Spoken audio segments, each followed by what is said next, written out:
మన customer referral app ఎలా download చేయాలనేది ఇప్పుడు తెలుసుకుందాం. ప్లేస్టోర్లో ర్యాపిడో బైక్ ట్యాక్సీ అని టైప్ చేయండి. ఓకే, కస్టమర్ బుకింగ్ యాప్ అనమాట ఇది. ఓకే, డౌన్లోడ్ అవుతుంది.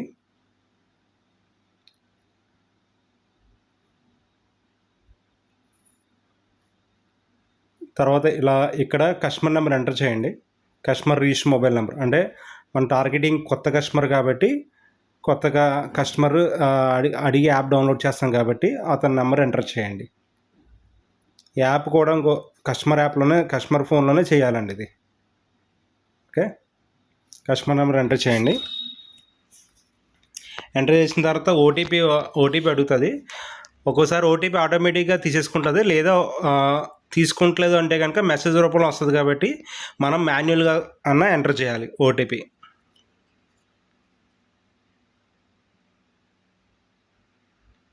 ఓకేనా, ఓటీపీ ఎంటర్ చేసాము. ఇప్పుడు ఇక్కడ పై బాక్స్లో కస్టమర్ నేమ్ ఎంటర్ చేయండి. అంటే కస్టమర్ నేమ్ అడగండి, కస్టమర్ నేమ్ ఎంటర్ చేయండి. తర్వాత జెండర్ మెన్షన్ చేయండి, మేలా ఫిమేలా. కింద 50 రిఫరల్ కోడ్ అడిగింది కదా, అది క్లిక్ చేయండి. అది క్లిక్ చేసిన తర్వాత మీకు బాక్స్ ఓపెన్ అవుతుంది. ఆ బాక్స్లో కెప్టెన్ యాప్లో ఉన్న కెప్టెన్ రిఫరల్ కోడ్ అనేది అక్కడ ఎంటర్ చేయండి. Okay, captain referral code enter చేశారు కదా.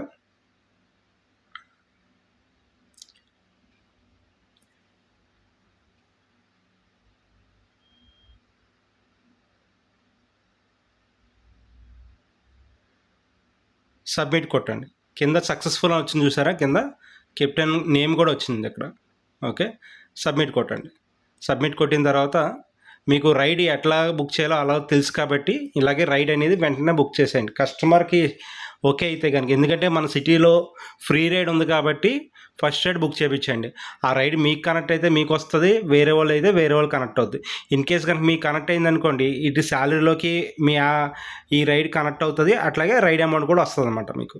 ఓకే, ఇన్ కేస్ మీకు కనెక్ట్ అవ్వలేదు అనుకోండి, ఈ రైడ్ శాలరీలో కౌంట్ అవుతుంది. ఓకేనా. సో ఈ విధంగా కస్టమర్ యాప్ డౌన్లోడ్ చేసి రైడ్ బుక్ చేయండి. ఓకే.